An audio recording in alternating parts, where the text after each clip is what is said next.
Hi guys, my self Sachin Goyal. आज मैं आपके सामने अपनी एक नई वीडियो लेके पेश हुआ हूँ। इसका नाम है मौलिक अधिकार। ये जो मौलिक अधिकार हैं ये बड़े पैमाने पर आईएएस की परीक्षा में कई बार पूछे जाते हैं और पीसीएस की परीक्षा के लिए भी मौलिक अधिकारों का बहुत अधिक महत्व है। सबसे पहले हम ये जानेंगे कि मौलिक अधिकार होते क्या हैं। यानी सबसे पहले जो मेरी आपका जो वो रहेगा पॉइंट, वो रहेगा प्रस्तावना, यानी कि इंट्रोडक्शन। देखिए, सबसे पहले ज़रूरी है कि हमें ये जानना होगा कि मौलिक अधिकार होते क्या हैं। देखिए, मौलिक अधिकार वह अधिकार होते हैं जो दिए गए किसी भी क्षेत्र पर, दिए गए किसी भी क्षेत्र में किसी भी व्यक्ति के लिए जीने के लिए अत्यधिक आवश्यक होते हैं। यानी ये वो मौलिक अधिकार होते हैं जिनके बगैर कोई भी व्यक्ति विशेष किसी भी दिए गए स्थान पर अपना जीवन निर्वाह नहीं कर सकता। यह उसके लिए आधारभूत अधिकार होते हैं, यानी कि ये बेसिक्स राइट्स हैं जो किसी भी व्यक्ति को, किसी भी पर्सन को वहाँ पर सर्वाइवल के लिए आवश्यक होते हैं। यदि वहाँ पर वो सर्वाइव करना चाहता है तो वो अधिकार या वो राइट्स उसको वहाँ पर मिलने चाहिए। तो ये जो होता है वो मौलिक अधिकार होता है। सबसे पहले हम ये भी जानेंगे कि भारत के संविधान में मौलिक अधिकार कहाँ दिए गए हैं। तो मैं आपको बताना चाहूँगा कि भारत के संविधान में मौलिक अधिकार दिए गए हैं कॉन्स्टिट्यूशन के पार्ट 3 में, यानी कि संविधान के भाग 3 में। और मैं आपको ये भी बताना चाहूँगा कि ये कुल मिलाकर 6 मौलिक अधिकार हैं जो भारतीय संविधान में दिए गए हैं, यानी इनका जो नंबर है वो 6 है भारतीय कॉन्स्टिट्यूशन में। अब बात ये आती है कि ये बताइए कि ये मौलिक अधिकार कॉन्स्टिट्यूशन के किस पार्ट में दिए गए हैं, यानी ये संविधान के किस भाग में शामिल है। तो ये भाग जो है वो आपका 3 है, जो मैं आपको पहले बता चुका हूँ। पर आर्टिकल इसके जो हैं वो आर्टिकल होते हैं इसके आर्टिकल 12 से लेकर आर्टिकल 35, यानी कि ये वो आर्टिकल हैं जो कि आपके मौलिक अधिकारों के आर्टिकल कहलाते हैं। आर्टिकल 12 से लेकर आर्टिकल 35, परंतु जो आर्टिकल शुरू होते हैं, मेन आर्टिकल जो हैं वो आर्टिकल शुरू होते हैं आर्टिकल 14 से। अब सबसे बड़ी बात ये आती है कि ये हमने किस देश से ग्रहण किए हैं। तो आपको ये भी पता होना चाहिए कि भारत में मौलिक अधिकार किस देश से लिए गए हैं। तो भारत में मौलिक अधिकारों को लिया गया है, भारतीय संविधान में मौलिक अधिकार लिए गए हैं अमेरिका के संविधान से। यानी भारत के अंदर जो मौलिक अधिकार शामिल किए गए हैं वो अमेरिका से लिए गए हैं। अमेरिका के संविधान से हमने मौलिक अधिकारों का सर्जन भारत के संविधान में किया है। अब इतना तो मैंने आपको प्रस्तावना में बता दिया कि मौलिक अधिकार होते क्या हैं, मौलिक अधिकार संविधान के किस भाग में हैं, कौन कौन से अनुच्छेद मौलिक अधिकारों के हैं। अब मैं आपको बताने जाऊंगा कि मौलिक अधिकार जो हैं वो 6 प्रकार के होते हैं जो मैंने आपको बताया। अब उनमें पहला मौलिक अधिकार जो होता है वो होता है समानता का मौलिक अधिकार। अब इसके अंदर आर्टिकल 14 है, आर्टिकल 15 है, आर्टिकल 16 है, आर्टिकल 17 है और आर्टिकल 18 है। और सबसे पहले मैं आपको बताना चाहूँगा आर्टिकल 14, ये होता है न्यायालय में समानता का अधिकार। देखिए, मैं आपको बताना चाहूँगा कि भारत में ये जो मौलिक अधिकार दिया गया है ये सभी लोगों को दिया गया है, चाहे नागरिक हो चाहे गैर नागरिक हो। यदि आप भारत के सिटीजन हो तो भी आपको ये मौलिक अधिकार मिलेगा, अगर आप भारत के सिटीजन नहीं भी हैं तो भी आपको ये मौलिक अधिकार दिया जाएगा। अब आर्टिकल 14 क्या कहता है? आर्टिकल 14 कहता है कि भारत के अंदर अगर कोई न्यायालय में किसी व्यक्ति को पेश किया जाता है तो न्यायालय उस व्यक्ति को लेकर किसी भी आधार पर उसके साथ कोई भी भेदभाव नहीं करेगा। यानी डिस्क्रिमिनेशन जो होता है वो किसी भी आधार पर नहीं किया जाएगा उस पर्सन के खिलाफ, चाहे वो पर्सन सिटीजन हो चाहे वो पर्सन नॉन सिटीजन हो, यानी चाहे वो नागरिक हो चाहे वो गैर नागरिक हो। अगर वो नागरिक है तो भी उसके खिलाफ किसी प्रकार का कोई भेदभाव नहीं करेगी न्यायालय, और यदि वो गैर नागरिक है तो भी उसके खिलाफ किसी प्रकार का भेदभाव नहीं किया जाता। ये भेदभाव हो सकता है किसके आधार पर? उसके रंग के आधार पर। ये भेदभाव हो सकता है उसके स्टेटस के आधार पर, उसके स्तर के आधार पर। ये भेदभाव हो सकता है उसकी जाति के आधार पर, धर्म के आधार पर, या ये उसके वंश के आधार पर भी भेदभाव हो सकता है। तो न्यायालय किसी भी तर्ज पर, किसी भी आधार पर उसके साथ भेदभाव नहीं करेगी। ये आपको अधिकार प्रदान किया गया है संविधान आर्टिकल 14 में। तो यदि आप किसी भी समुदाय से हो, आप किसी भी वंश के हो, किसी भी धर्म के हो, किसी भी जाति के हो, आपका स्तर कैसे क्यों ना हो, आप अमीर हो गरीब हो, तो आपके साथ न्यायालय कभी भी भेदभाव नहीं करेगी। आपको समान रूप से ट्रीट किया जाएगा और सभी लोग जो न्यायालय में पेश होंगे ना, वो सभी के सब जो होंगे वो बराबर होंगे न्यायालय की नज़रों में। न्यायालय किसी भी आधार पर किसी भी व्यक्ति को स्पेशल ट्रीटमेंट नहीं दे सकते। पर हाँ, इसको लेकर एक सबसे बड़ा क्या बात है? इसको लेकर बात यह है कि इसका एक अपवाद है, और अपवाद है भारत का राष्ट्रपति। जैसे कि मैंने आपको पिछली अपनी वीडियो में पढ़ाया था कि भारत के राष्ट्रपति के न्यायिक अधिकार होते हैं, और उस अधिकार में उसको ये छूट दी गई है कि उसके खिलाफ किसी भी न्यायालय में कोई भी प्रस्ताव लाया नहीं जा सकता, न्यायालय में किसी प्रकार का मुकदमा नहीं चलाया जा सकता। मतलब वो किसी भी प्रकार की न्यायिक गतिविधि से मुक्त है ना। तो आपको ये आर्टिकल 14 पढ़ना है। आर्टिकल 14 आपको क्या बताएगा? ये बताएगा कि किसी भी व्यक्ति विशेष को लेकर किसी भी आधार पर न्यायालय उसके साथ भेदभाव नहीं करेगी। परंतु इसका एक अपवाद है और वह है भारत का राष्ट्रपति, क्योंकि भारत के राष्ट्रपति के खिलाफ किसी भी न्यायालय में भारत में कोई भी मुकदमा चलाया नहीं जा सकता, जो इस आर्टिकल 14 का अपवाद है। एक तरफ तो आर्टिकल 14 कहता है कि आप किसी व्यक्ति विशेष को लेकर कोई भेदभाव नहीं करेंगे, और दूसरी तरफ भारत के राष्ट्रपति को लेकर वो भेदभाव करता है, परंतु ऐसा अपवाद है क्योंकि भारत का राष्ट्रपति भारत का प्रथम नागरिक है, इसलिए उसका ऐसी छूट दी गई है। ये था आपके लिए आर्टिकल 14। अब आता है आपका आर्टिकल 15, यानी कि सार्वजनिक स्थानों पर समानता का अधिकार। देखिए, कोई भी व्यक्ति है, अगर वो किसी भी सार्वजनिक स्थान पर है तो उसको समानता का अधिकार है, यानी सार्वजनिक स्थानों पर उसके साथ किसी प्रकार का भेदभाव नहीं होगा, चाहे वो भेदभाव उसकी जाति के आधार पर हो, धर्म के आधार पर हो, लिंग के आधार पर हो, या फिर वंश के आधार पर हो, किसी भी आधार पर, या क्षेत्र के आधार पर ही क्यों ना हो, किसी भी आधार पर उसके साथ भेदभाव नहीं होगा, उसके साथ डिस्क्रिमिनेशन नहीं किया जा सकता, चाहे किसी भी ग्राउंड पर हो, चाहे वो कास्टिज्म पर हो, चाहे वो रिलीजन के बेस पर हो, चाहे वो सेक्स के क्या नाम है बेस पर हो, और चाहे वो आपके रीजन के बेस पर हो, चाहे वो आपके किसी भी प्रकार का कोई भी भेदभाव आपका उसमें मान्य नहीं। देखिए, मैं आपको पहले बता रहा हूँ कि आर्टिकल 15 जो है ना, सार्वजनिक स्थानों पर समानता का अधिकार का है। तो जैसे मैंने आपको बताया है कि सार्वजनिक स्थानों पर किसी भी व्यक्ति विशेष को लेकर हम उसके साथ भेदभाव नहीं कर सकते। यदि वो भेदभाव हम उसकी कास्टिज्म पे कर रहे हैं तो नहीं हो सकता, रिलीजन पे कर रहे हैं तो नहीं हो सकता, सेक्स के आधार पर कर रहे हैं तो नहीं हो सकता, रीजन के आधार पर कर रहे हैं तो नहीं हो सकता। तो हम किसी भी आधार पर हम किसी भी व्यक्ति के को लेकर हम कोई भी भेदभाव नहीं कर सकते। तो ये आर्टिकल 15 जो है आपको ऐसा कहता है। तो एक तरफ तो आर्टिकल 15 कहता है कि आप किसी व्यक्ति विशेष को लेकर कोई भेदभाव नहीं कर सकते सार्वजनिक स्थानों पर, यानी पब्लिक प्लेसेस पर दूसरी तरफ इसका एक अपवाद है, और अपवाद क्या? रिजर्वेशन। हम सब जानते हैं कि सेक्स के आधार पर हमें रिजर्वेशन प्रदान किया गया है, लिंग के आधार पर हमें आरक्षण प्रदान किया गया है। जैसे कि आप जानते हैं कि रेलवे में महिलाओं का डब्बा अलग होता है, इसके अलावा महिलाओं के लिए डब्बों के अंदर सीटें अलग होती हैं जो महिलाओं के लिए आरक्षित होती हैं। इसके अलावा अगर आप बैंकों में जाएंगे तो महिलाओं के लिए अलग से क्या लगती हैं? लाइन लगती है, उनकी क्यू अलग होती है, उनकी लाइन अलग होती है, उनकी पंक्ति अलग होती है। जबकि आर्टिकल 15 कहता है कि सार्वजनिक स्थानों पर किसी भी प्रकार का भेदभाव किसी भी व्यक्ति विशेष को लेकर नहीं हो सकता, परंतु फिर भी आर्टिकल 15 का ये कहने के बावजूद कुछ प्रावधान हैं जिसके अंतर्गत हम इसका उल्लंघन कर सकते हैं, और ऐसा करना संविधान के अनुरूप होगा। तो आर्टिकल 15 का अपवाद क्या गया? आरक्षण। क्योंकि जो महिलाओं के लिए जो हमें आरक्षित सीटें दी गई हैं, आरक्षित डब्बे दिए गए हैं, आरक्षित हमने उनको पंक्तियां दी गई हैं, वो समय की मांग है। समय की मांग इसलिए है क्योंकि बड़े पैमाने पर उनको आरक्षण से दिया गया है, क्योंकि सामाजिक तौर पर उनको असक्षम माना जाता है। हालांकि ये विचारणीय है कि ये कितना सच है या कितना ये पुख्ता है, वो अलग बात है, परंतु संविधान इस आधार पर उनको आरक्षण प्रदान करता है। ठीक है ना। तो ये हो गया आपका आर्टिकल 15। तो आर्टिकल 15 आपको सार्वजनिक स्थानों पर समानता का अधिकार देता है, जिसका अपवाद है आरक्षण। वो आरक्षण आपको महिला के आधार पर दिया गया है, लिंग के आधार पर दिया गया है, और वो दिया गया है सार्वजनिक स्थानों पर, चाहे वो रेलवे में हो अलग डब्बे के रूप में, अलग सीटों के रूप में, चाहे वो बैंक में हो, चाहे वो बैंक में आपको दिया गया है अलग पद्धति के रूप में, अलग पंक्ति के रूप में, अलग क्यू के रूप में। तो वो आपको सार्वजनिक स्थानों पर क्या दिया गया है? आपको आरक्षण दिया गया है। तो वो आर्टिकल 15 का अपवाद है। अब आता है आपका आर्टिकल 16। आर्टिकल 16 कहता है सरकारी नौकरियों में समानता का अधिकार। देखिए, हम सब जानते हैं कि ये आर्टिकल 16 जो है ना, वो बताता है कि सरकारी नौकरियों के वितरण में या आवंटन में किसी भी प्रकार का कोई भी भेदभाव सरकार नहीं करेगी, चाहे वो केंद्र सरकार की नौकरी हो, चाहे वो राज्य सरकार की नौकरी हो। परंतु हम सब जानते हैं ऐसा नहीं होता। वैसे तो इसके अंतर्गत ये लिखा हुआ है कि कोई भी नौकरी अगर आप लेना चाहते हो तो आपके साथ किसी भी प्रकार का भेदभाव नहीं किया जाएगा, चाहे वो आपके लिंग के आधार पर हो, चाहे वो आपके क्षेत्र के आधार पर हो, चाहे वो आपके जाति के आधार पर हो, चाहे वो आपके धर्म के आधार पर हो। तो आप अगर कोई सरकारी नौकरी करना चाहते हैं राज्य में या केंद्र में, तो इस आधार पर आपके साथ भेदभाव नहीं होगा। ये तो आपको कहता है आर्टिकल 16। परंतु वहीं पर यह भी आपको जानना जरूरी होगा कि आप ये समझिए कि आर्टिकल 16 का भी अपवाद है। आर्टिकल 16 ये कहता है कि आरक्षण इसके अंदर हम अपवाद के रूप में डाल रहे हैं। मतलब कि अगर आप किसी ऐसी जाति से आते हैं जो असक्षम है, जैसे कि ओबीसी, एससी, एसटी, तो ऐसी स्थिति के अंतर्गत आपको आरक्षण प्रदान किया गया है और आपके लिए अलग से मेरिट बनाई जाएगी। और यहाँ तक कि कई एग्जाम ऐसे हैं हमारे देश के अंदर जहाँ पर महिलाओं को भी अलग से आरक्षण प्रदान किया गया है सरकारी नौकरियों के आवंटन में।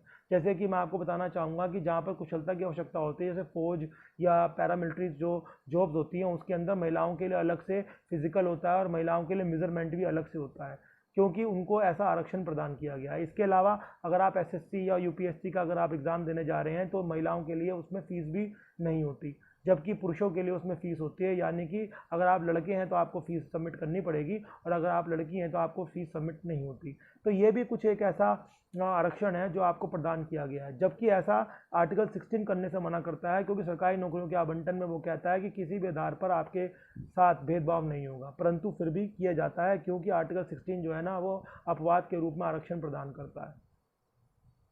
अगर मैं जनरल कैटेगरी का हूं और मैं अगर इसके लिए चैलेंज करूं कि भैया मेरे साथ ये भेदभाव हो रहा है कि ओबीसी, एससी और एसटी के जो बच्चे हैं उनकी मेरिट अलग बन रही है या उनकी फ़ीस कम है, या जो लड़कियां हैं, मैं लड़का हूं परंतु जो लड़कियां हैं उनको फ़ीस ही नहीं है उनकी, तो मैं इसको चैलेंज नहीं कर सकता क्योंकि ये मेरा मौलिक अधिकारों के अधीन नहीं आएगा। क्योंकि मेरा मौलिक अधिकार 16 ये भी कहता है साथ में कि अगर आरक्षण के तर्ज पर ये किया जा रहा है तो ये इस अनुच्छेद का उल्लंघन नहीं माना जाएगा। तो मेरा कहने का मतलब ये है कि आपको ये जो फंडामेंटल राइट हैं उनको पूरी तरीके से पढ़ना आवश्यक है। तो आर्टिकल 16 मैंने आपको समझाया। अब आर्टिकल 17 जो आता है वो आता है छुआछूत के विरुद्ध अधिकार। जैसा कि हम सब जानते हैं कि भारत जब से आज़ाद हुआ है, जब से बड़े पैमाने पर एक बहस बहुत बड़े तरीके से चल रही है। भारत प्राचीन समय से ही एक व्यथा से बहुत ज़्यादा क्या रहा है, पीड़ित रहा है, और वो सिस्टम क्या था, वो सिस्टम था आपका छुआछूत का। यानी बड़े पैमाने पर जाति के आधार पर लोगों का शोषण किया जा रहा था और बड़े पैमाने पर लोग शोषित रहे। परंतु जब देश आज़ाद हुआ तो हम सब जानते हैं कि भीमराव अंबेडकर, जो भारत की संविधान प्रारूप समिति के अध्यक्ष थे, उन्होंने सुनिश्चित किया कि अब संविधान जब बनाया जाए तो उसके अंतर्गत हम एक ऐसा प्रावधान दें जिसमें पिछड़े वर्ग के लिए बहुत बड़े पैमाने पर सुरक्षा प्रदान की गई हो। यही कारण था कि आर्टिकल 17 को भारतीय संविधान में जगह दी गई और एक विशेष तौर पर छुआछूत के विरुद्ध अधिकार प्रदान किया गया। इसके अंतर्गत ये कहा गया है कि यदि कोई व्यक्ति विशेष पीड़ित किया जाता है किसी अन्य व्यक्ति विशेष के द्वारा जिसका आधार उसकी जाति है, तो ऐसी स्थिति के अंतर्गत उसको अपने मौलिक अधिकार को मांगने का अधिकार है। यदि ऐसा कोई व्यक्ति जिसको पीड़ित किया जा रहा है उसके जाति के आधार पर, तो वह अपने मौलिक अधिकारों की मांग कर सकता है और इसके लिए वो न्यायालय में जा सकता है, और उस व्यक्ति को जिसने उसके साथ ऐसा शोषण किया है उसको इसकी सज़ा भुगतनी होगी। यानी ये आर्टिकल 17 जो है ना वो बड़े पैमाने पर पीड़ित व्यक्तियों को, जो शोषित जातियों से संबंधित संबंध रखते हैं, उनके लिए ये कारगर है और वह उनको सुरक्षा प्रदान करता है। और इसके अंतर्गत ये प्रावधान देता है कि यदि कोई व्यक्ति किसी दूसरे व्यक्ति को जाति के आधार पर शोषित करता है तो वो व्यक्ति क्या होगा, वो व्यक्ति कसूरवार होगा और उस व्यक्ति के खिलाफ कार्रवाई की जाएगी। इसके लिए आवश्यक है कि जिस व्यक्ति के साथ शोषण किया जा रहा है वो आर्टिकल 17 के अंतर्गत, आर्टिकल 17 के अंतर्गत, अनुच्छेद 17 के अंतर्गत वो न्यायालय में जाए और अपने मौलिक अधिकार की मांग करे, और न्यायालय इसके लिए उसको क्या देगा, न्यायालय इसके लिए उसको न्याय की व्यवस्था कर देगा। अब आता है, परंतु एक बात और जाननी जरूरी है कि आर्टिकल 17 का कोई अपवाद नहीं है।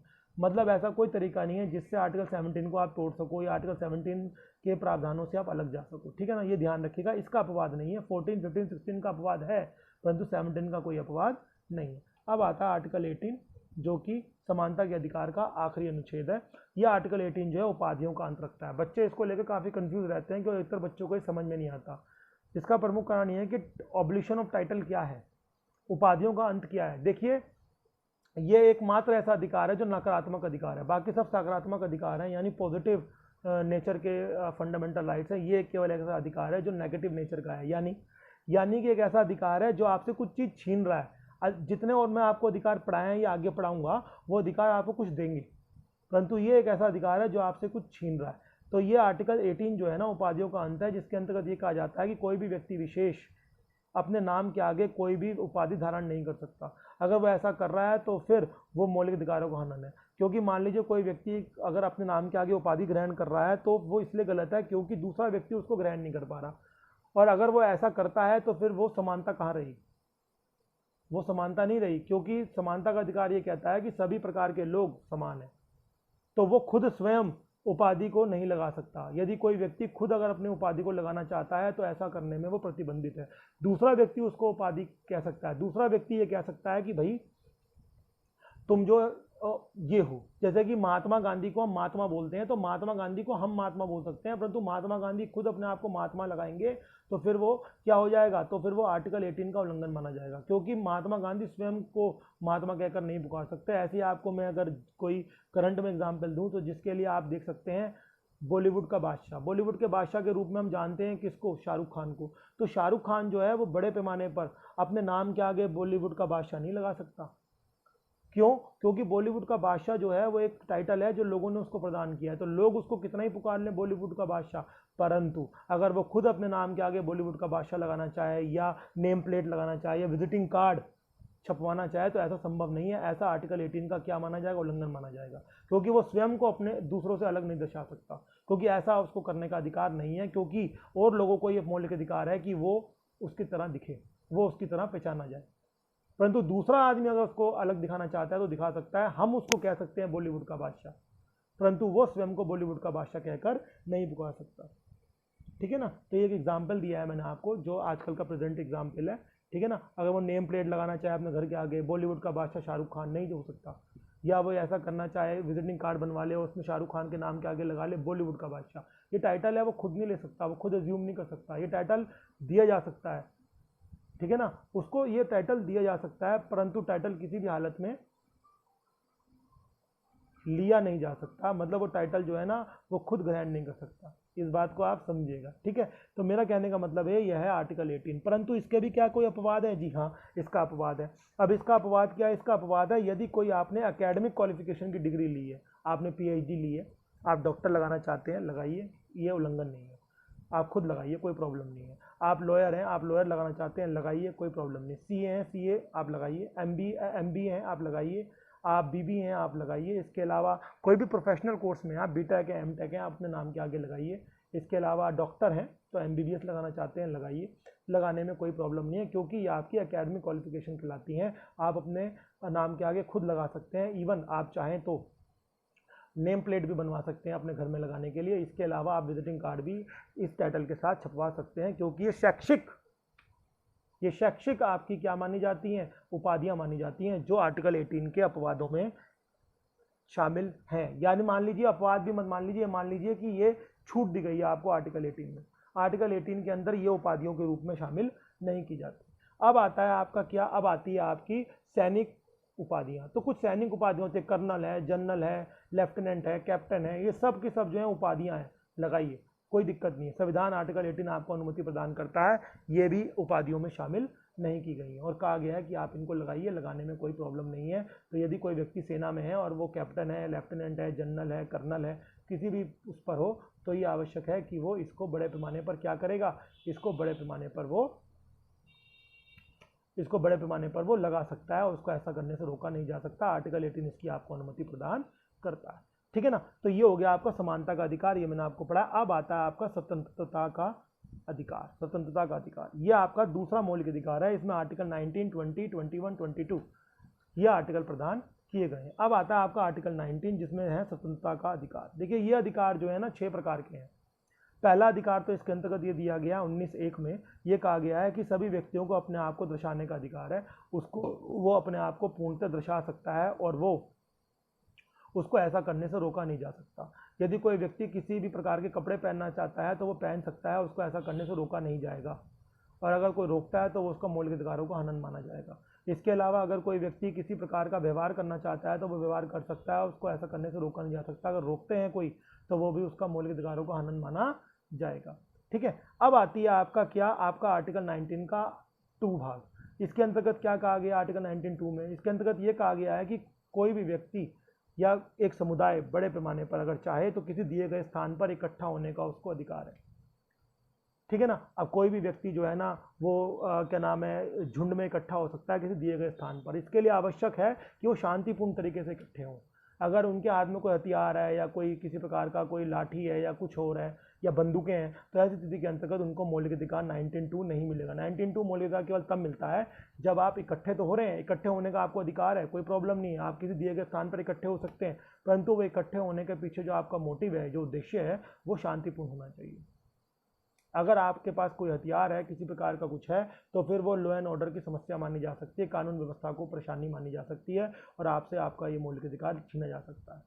ठीक है? पर इसके अंदर एक अपवाद है, जो सिख समुदाय के लोग हैं वो इसके अंदर हथियार के साथ भी क्या हो सकते हैं? इकट्ठे हो सकते हैं। पर यहाँ पर जो हथियार है वो केवल और केवल किस रूप में माना जाएगा? कृपाण के रूप में माना जाएगा। अगर कृपाण है उनके पास तो वो इसके साथ इकट्ठे हो सकते हैं। इसके अलावा कृपाण के अलावा अन्य कोई हथियार है तो वो भी इकट्ठे नहीं हो पाएंगे, वो भी आर्टिकल 19(2) का उल्लंघन माना जाएगा। पर आर्टिकल 19(1) आपको 19(2) आपको अपवाद के रूप में केवल छूट देता है सिख समुदाय को, वो भी कृपाण धारण करने के लिए, क्योंकि वो उनकी यूनिफॉर्म का भाग होता है इसीलिए, ठीक है ना। अब आता है आर्टिकल 19(3).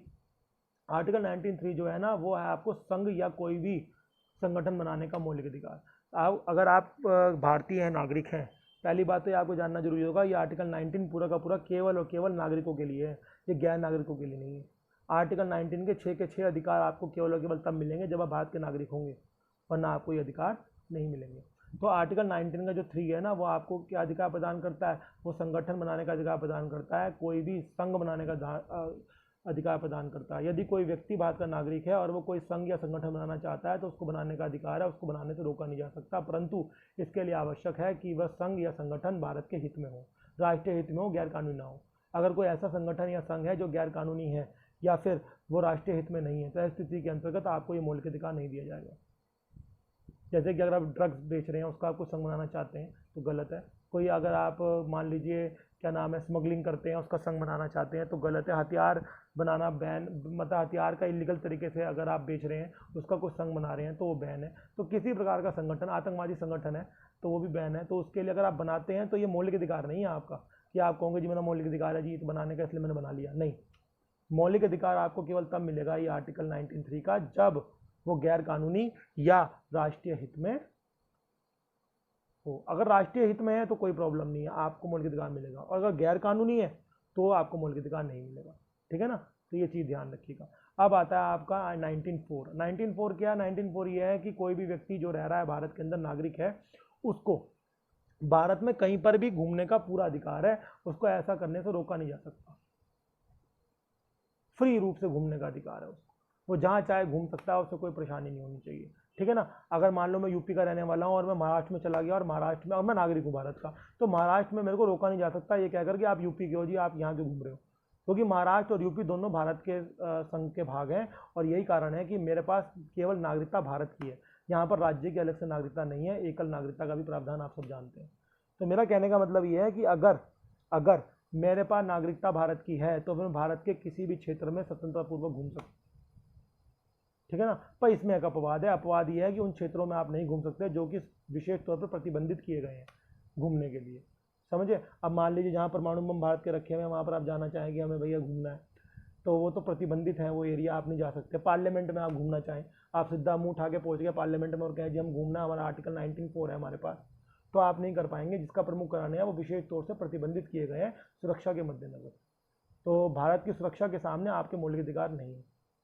आपके मौलिक अधिकार केवल तब तक हैं जब तक कि भारत की सुरक्षा उस पर दांव पर न लगी है, समझे। तो इसलिए आप आर्टिकल 19(4) का भी इस्तेमाल केवल तभी कर पाएंगे जब उन जगहों पर जा रहे हैं जिन जगहों को प्रतिबंधित नहीं किया गया है, ठीक है ना। अब आता है आर्टिकल 19(5). ये आपका ये अधिकार है जिसके अंतर्गत आपको ये कहा गया है कि भारत का कोई भी व्यक्ति किसी भी क्षेत्र में जाकर भूमि खरीद कर वहाँ पर रह सकता है, परंतु ये भी केवल आपको वहीं मिलेंगे जहाँ पर जो जमीन प्रतिबंधित नहीं की गई है। कई ऐसे राज्य हैं जहाँ पर जमीन को प्रतिबंधित किया गया है, प्रतिबंधित है वो, क्योंकि उनको वहाँ के लोगों के लिए क्या करा गया है, आरक्षित किया गया है। यही कारण है कि हम कई राज्यों में जाकर ज़मीन नहीं खरीद सकते, जिनमें उत्तर पूर्वी राज्य हैं, उत्तराखंड है, हिमाचल है, ठीक है ना। तो मेरा कहने का मतलब ये है कि वहाँ पर आप जाकर ज़मीन नहीं खरीद सकते, क्योंकि आप वहाँ के क्या नहीं है, मूल निवासी नहीं है। पहले वहाँ पर आपको मूल निवासी पत्र धारण करना पड़ेगा और उसके बाद आपको वहाँ पर ज़मीन खरीदने का अधिकार मिलेगा, क्योंकि वहाँ की आदिवासी प्रजातियों के लिए वहाँ की ज़मीन को क्या किया गया है, आरक्षित किया गया है, समझ रहे हैं आप। अब आता है आपका क्या, आपका आता है 19(6). ये अब समाप्त हो चुका है। ये पहले क्या था 19(6), ये था संपत्ति का मौलिक अधिकार, जो अब नहीं है। अब जो है ना संपत्ति का मौलिक अधिकार आपको आर्टिकल 300A में मिलेगा, जो कि इस समय मौलिक अधिकार नहीं है बल्कि विधि का अधिकार है, यानी कानूनी अधिकार है। अब आता है आपका आखिरी आर्टिकल 19(7). ये जो अधिकार है ये है प्रोफेशन और व्यापार करने का अधिकार। कोई भी पेशा या व्यापार करने का आपको मौलिक अधिकार है, आपको ऐसा करने से रोका नहीं जा सकता, परंतु वो गैर कानूनी नहीं होना चाहिए और वो राष्ट्रीय हित में भी हो। अब अगर आप मान लीजिए कि बड़े पैमाने पर आप डॉक्टर बनना चाहते हैं तो बनना बड़ा अच्छा है, परंतु अगर आपके पास डॉक्टर की डिग्री नहीं है तो आप ये मान के चलिए कि बड़े पैमाने पर आप जो हैं आप डॉक्टर का प्रैक्टिस नहीं कर सकते। अगर आप ऐसा प्रैक्टिस करते हैं बिना डिग्री के तो फिर आपको मौलिक अधिकार नहीं मिलेगा, यानी कि ये गैर कानूनी माना जाएगा, क्योंकि कानून के अनुसार आप जो काम कर रहे हैं उसके आपके पास लाइसेंस यानी डिग्री होनी चाहिए, न्यूनतम अर्हता योग्यता आपके पास उसकी होनी चाहिए, ठीक है ना। तो ये मेरा कहने का मतलब है। आर्टिकल 19 आपका यहाँ पूरा होता है। ठीक है, अब आता है आपका आर्टिकल 20। देखिए आर्टिकल 20 जो है न्यायिक प्रक्रिया के विरुद्ध अधिकार है। इसमें 3 अधिकार दिए गए हैं, article 20A, article 20B, article 20C। ए क्या कहता है? ए कहता है कि भैया जो नियम जब से लागू हुआ है, जो अधिनियम जब से लागू हुआ है तब से उसकी कार्रवाई मानी जाएगी। अगर मान लीजिए कि भारत के अंदर ये कह दिया जाए कि भैया धूम्रपान जैसे हो चुका है कि धूम्रपान जो है सार्वजनिक स्थानों पर बैन हो गया, और मान लीजिए वो धूम्रपान सार्वजनिक स्थानों पर बैन हुआ है 2012 में 1 अप्रैल से। तो अगर मान लीजिए कोई बंदा 31 मार्च को 2012 में अगर मान लीजिए सुट्टे लगा रहा है या मान लीजिए स्मोकिंग कर रहा है किसी सार्वजनिक स्थान पर, तो इसका मतलब ये नहीं है कि आप उसकी वीडियो दिखाकर कह देंगे बताओ जी ये तो स्मोकिंग कर रहा है और इसको अब आप वो कीजिए, इसको आप दंड दीजिए, नहीं। क्योंकि जिस समय वो स्मोकिंग कर रहा था उस समय कोई अधिनियम नहीं था उसके ऊपर, यानी वो अधिनियम लागू नहीं हुआ था। तो आपको सजा केवल उसी अधिनियम पर हो सकती है और उस समय हो सकती है जब वो लागू है, जब वो लागू है। उस समय के लिए आपको कोई सजा नहीं होगी जिस समय वो अधिनियम लागू ना हो। तो पहला ही हो गया। अब आता है 22 यानी 20B। ये जो है ना अधिनियम क्या कहलाता है? ये अधिनियम आपको ये कहलाता है कि देखिए कोई व्यक्ति को कभी भी किसी भी व्यक्ति को एक सजा मतलब किसी भी व्यक्ति को एक जुर्म के लिए 2 बार सजा नहीं होगी। मान लीजिए कोई व्यक्ति जो है ना वो एक जुर्म के लिए एक सजा धारण कर चुका है, एक सजा उसको मिल चुकी है, तो अब उसी जुर्म के लिए उसको दूसरी सजा नहीं हो सकती। ये आमतौर पर सिचुएशन जब आती है जब मान लीजिए आपने अटेम्प्ट ऑफ मर्डर किया, तो अटेम्प्ट ऑफ मर्डर के लिए तो आपको मिल गई सजा, परंतु वो अटेम्प्ट ऑफ मर्डर के कारण वो इतना क्षतिग्रस्त हो गया कि बाद में उसकी मृत्यु हो गई। तो अब आपको उसको मौत के लिए सजा, मौत के लिए आपके ऊपर वो नहीं चलेगा आपको दंड, यानी उसके मर्डर के लिए आपके ऊपर किसी प्रकार का कोई वो नहीं चलेगा, क्योंकि आपको एक बार आपके ऊपर केस चल चुका है अटेम्प्ट टू मर्डर के लिए। तो ये जो दिक्कतें आती हैं जब आपको सजा अटेम्प्ट टू मर्डर के लिए दी जाए और बाद में उसके अधिक इंजर्ड होने के कारण उसकी मृत्यु हो जाए, तो बाद में आपके ऊपर मर्डर का केस नहीं चल सकता, क्योंकि आपके ऊपर एक केस हो चुका है और उस केस में आपको सजा मिल चुकी है। ठीक है ना? तो ये है आपके लिए आर्टिकल 20B। अब आता है आपका आर्टिकल 20C। तो ये जो आर्टिकल 20C है ये बड़े पैमाने पर कौन सा आर्टिकल है? ये वो आर्टिकल है जो आपको ये बताता है कि देखिए ये बताता है कि कोई भी व्यक्ति विशेष है, ठीक है ना, अब वो मिसिंग हो जाता है या मान लीजिए कि किसी प्रकार से वो क्या नाम है गायब हो गया, तो ऐसा व्यक्ति जो है ना, जो वो गायब हो जाता है तो उसका ये मौलिक अधिकार होता है कि 7 साल से पहले उसको जो है ना मृत घोषित ना किया जाए।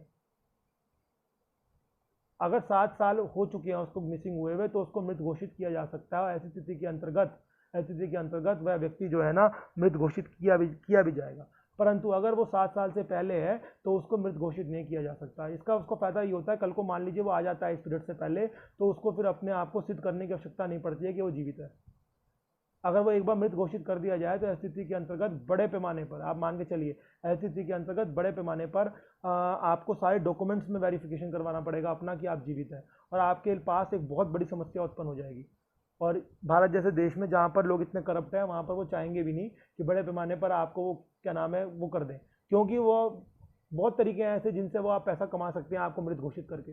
यही कारण है। इसके अलावा इसका एक और इसके अंदर मौलिक अधिकार होता है कि आप जब तक कसूरवार घोषित नहीं होंगे जब तक कि आपका कसूर साबित ना हो जाए।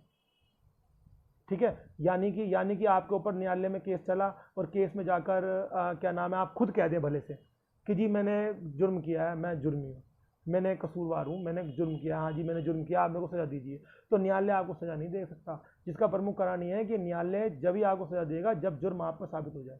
आप खुद भी अगर मान लेंगे तो भी नहीं देंगे। जैसे फिल्मों में दिखाते हैं कि भैया आपने क्या जुर्म किया, वो कहता है हाँ जी मैंने जुर्म किया, मुझे कबूल है, तो ऐसा नहीं कि उसने सजा दे दी उसको, वो फिल्मों में अलग दिखाते हैं, पर जो कॉन्स्टिट्यूशन के हिसाब से जो है वो आर्टिकल 20 आपको परमिट नहीं करता। आर्टिकल 20 कहता है आपका मौलिक अधिकार है कि अगर आप खुद भी कह दोगे कि मैं जुर्म किया है तो भी आपके ऊपर जुर्म साबित होगा। क्यों? क्योंकि अगर आप कह दोगे कि आपने जुर्म नहीं करा तो मान लेती है जज, नहीं मानता ना, जज आपकी बात नहीं मानता है।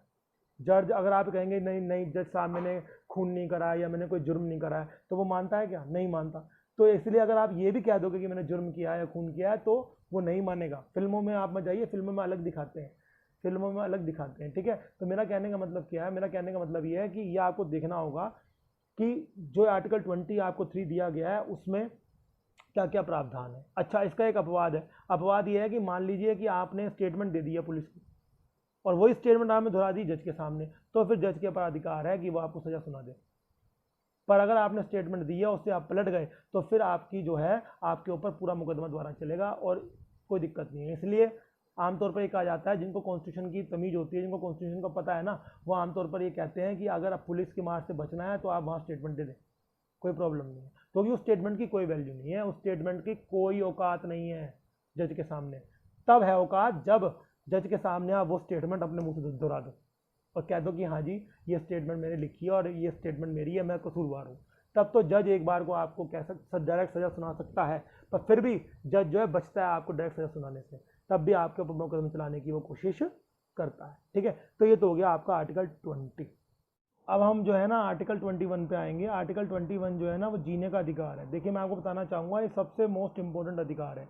मौलिक अधिकारों में अगर कोई सबसे इंपॉर्टेंट अधिकार है तो जीने का अधिकार है, क्योंकि जीने का अधिकार ही सबसे मूलभूत अधिकार माना जाता है। आर्टिकल 21 का जीने का अधिकार जो है ना वो आपको पर्सनल लिबर्टी यानी कि स्वयं स्वतंत्रता भी प्रदान करता है और साथ में ही आपको आत्मरक्षा के विरुद्ध भी अधिकार प्रदान करता है। देखिए आर्टिकल 21 आपको कहता है कि आपको पर्सनल लिबर्टी का पूरा अधिकार है। कोई भी व्यक्ति विशेष आपसे ज़बरदस्ती कोई काम नहीं करा सकता, कोई भी व्यक्ति विशेष आपको मानसिक उत्पीड़न नहीं कर सकता। यदि कोई व्यक्ति विशेष आपको ब्लैकमेलिंग भी कर रहा है, आपको ब्लैकमेल कर रहा है, तो वो भी आपके जीने के अधिकार के अंतर्गत आता है और आप बड़े पैमाने पर आर्टिकल 21 के अंतर्गत न्यायालय में उसके विरुद्ध जा सकते हैं और कह सकते हैं कि वो मेरी पर्सनल लिबर्टी का हनन कर रहा है, यानी वो मेरी सह स्वतंत्रता में से छीन रहा है। क्योंकि आपको किसी भी काम के लिए विवश करना, आपको किसी भी काम के लिए आपकी इच्छा के विरुद्ध उस काम में डालना, वो आपके जीने का मौलिक अधिकार की खिलाफत मानी जाती है। ठीक है, इसके अतिरिक्त इसके अलावा आर्टिकल 21 आपको ये भी कहता है कि यदि आप अपनी आत्म सुरक्षा के तहत आप किसी व्यक्ति का कोई हानि भी पहुंचाते हैं, यहाँ तक कि आत्म सुरक्षा के तहत आप उस व्यक्ति का खून भी कर देते हैं, तो भी आपके ऊपर किसी प्रकार की कोई कार्रवाई नहीं होगी। जिसका प्रमुख कारण ये है कि ये माना जाता है कि सबसे बड़ा जो आपको अधिकार है वो जीने का अधिकार है और आपको अपनी जान सबसे पहले बचानी है, चाहे इसके लिए आपको दूसरे की जान ही क्यों ना लेनी पड़े। परंतु इसके लिए आवश्यक है कि ये केवल उस प्रक्रिया में होना चाहिए जिस प्रक्रिया में सुनिश्चित हो कि अगर आप उसको नहीं मारते तो आपकी मृत्यु तय थी। यानी कि ये आवश्यक है कि आप सिद्ध करें कि अगर आप उसको नहीं मारते तो वो आपको मार चुका होता।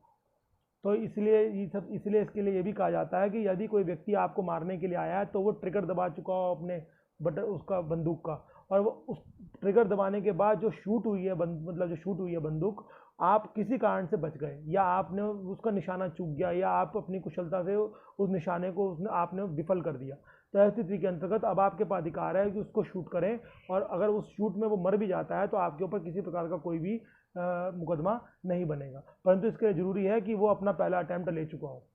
आप पहले अटैम्प्ट में अगर वो पहला अटैम्प्ट आपका है तो फिर आपको ये मौलिक अधिकार प्रदान नहीं होगा, आपको मुकदमा चलेगा आपके ऊपर और आपको सज़ा होगी, क्योंकि वो पहला अटैम्प्ट जो है वो दूसरी तरफ से होना चाहिए। फिर जब वो चूक जाए उसका अटैम्प्ट तो फिर आप जो है ना रिप्लाई करेंगे, उस रिप्लाई में अगर आप अपने जान की रक्षा हेतु उसको मार भी देते हैं तो भी आपके ऊपर किसी प्रकार का कोई भी मुकदमा नहीं बनेगा। तो इसके लिए आवश्यक है कि आर्टिकल 21 अगर आपको लेना है, अगर आपको आर्टिकल 21 के तहत अगर आपको आत्म सुरक्षा का अधिकार प्राप्त करना है, तो इसके लिए ज़रूरी है कि वो जो अटैम्प्ट किया गया है वो पहला अटैम्प्ट आपकी तरफ से ना हो, वो जो अटैम्प्ट है वो अटैम्प्ट किसी तरफ से हो, दूसरी तरफ से हो, और वो अटैम्प्ट विफल हो गया हो, फिर आप उसके रिप्लाई में उसको कोई हानि पहुंचा सकते हैं, वो आपका क्या आएगा, वो आपके जीने के अधिकार के अंतर्गत आत्म सुरक्षा का अधिकार आएगा।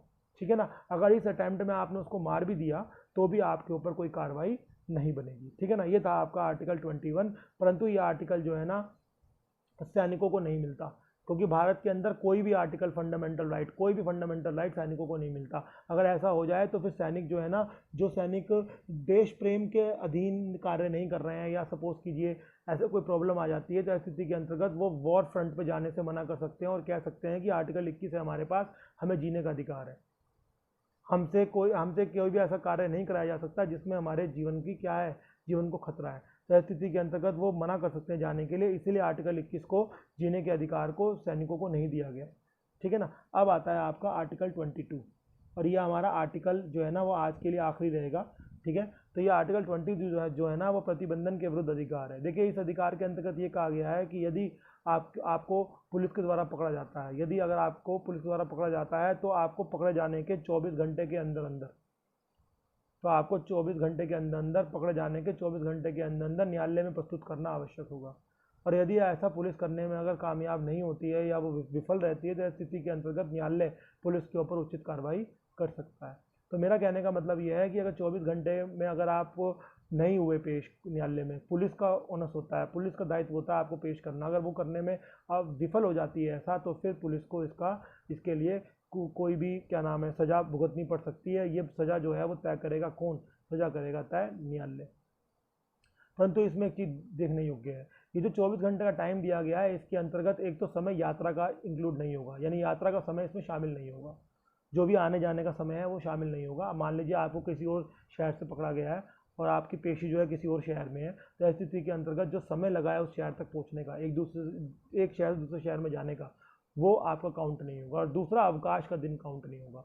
अगर मान लीजिए कि आपको शुक्रवार में पकड़ा गया और शनिवार इतवार आपका कोर्ट बंद रहता है, तो शनिवार और इतवार 24 घंटे में काउंट नहीं होंगे, 24 घंटे आपके काउंट होंगे सोमवार से। तो सोमवार में 24 सोमवार जब आएगा तो 24 घंटे आपके काउंट होने शुरू हो जाएंगे, और 24 घंटे के भीतर भीतर या उसके अंडर आपको न्यायालय में पेश किया जाना आवश्यक है। अगर ऐसा नहीं हो पाता है तो उचित कार्रवाई जो है न्यायालय पुलिस के खिलाफ कर सकता है। ठीक है ना। तो मेरा कहने का मतलब क्या है कि आर्टिकल 22 है। तो मैंने आज आपको दो महत्वपूर्ण फंडामेंटल राइट पढ़ाए हैं। पहला फंडामेंटल राइट पढ़ाया है मैंने राइट टू इक्वालिटी का, यानी जिसको हम बोलते हैं समानता का अधिकार, जिसमें आर्टिकल आपका 14, 15, 16, 17 और 18 आया। ठीक है। इसके अलावा मैंने आपको पढ़ाया फिर दूसरा मौलिक अधिकार जो था आपका राइट टू फ्रीडम, यानी कि स्वतंत्रता का मौलिक अधिकार, जिसमें आर्टिकल 19, 20, 21 और 22 आया। इसके अतिरिक्त जो है ना 4 और मौलिक अधिकार हैं जो मैं आपको पढ़ाऊंगा। वो मैं आपको पढ़ाऊंगा आर्टिकल 23 और 24, जो आपका होगा शोषण के विरुद्ध अधिकार, राइट अगेंस्ट एक्सप्लॉयटेशन। इसके बाद मैं आपको पढ़ाऊंगा धर्म का मौलिक अधिकार। ठीक है ना। ये धर्म का मौलिक अधिकार जो होगा वो होगा आपका आर्टिकल 25, 26, 27 और 28। इसके बाद मैं आपको पढ़ाऊंगा आर्टिकल 29 और 30, जो कि आपका होगा माइनॉरिटीज़ का मौलिक अधिकार, यानी कि ये होता है आपका अल्पसंख्यकों के लिए मौलिक अधिकार। और फिर आखिरी जो आपका मैं पढ़ाऊंगा वो पढ़ाऊंगा आर्टिकल 32, जो कि छठा और आखिरी मौलिक अधिकार है हमारे संविधान में, और वो है उन्मूलन का मौलिक अधिकार, यानी कि फंडामेंटल राइट फॉर रेमेडी। तो ये जो मैं आपको अगले उसमें पढ़ाऊंगा, अगले अपने पार्ट 2 में पढ़ाऊंगा फंडामेंटल राइट्स के। तो मैं आपसे एक बार फिर मैं आशा करता हूँ कि आपको मेरा ये लेक्चर समझ में आया होगा। और फिर मैं आपसे कहना चाहूँगा, यदि किसी प्रकार की कोई समस्या आपको इस लेक्चर में आए तो आप कमेंट सेक्शन में जाकर इसके बारे में मुझसे पूछ सकते हैं। ठीक है। इसके अलावा अगर आपने अभी तक मेरा चैनल सब्सक्राइब नहीं करा है, या आपने लाइक नहीं करा है, या आइकॉन बेल नहीं बजाई है, तो उसको आप कृपया बजाइए, ताकि आपको लगातार नोटिफिकेशन आपको उसकी मिलती रहे। ठीक है ना। तो यही मैं आप इसी के साथ मैं आज की ये वीडियो ख़त्म करना चाहता हूँ। Thank you.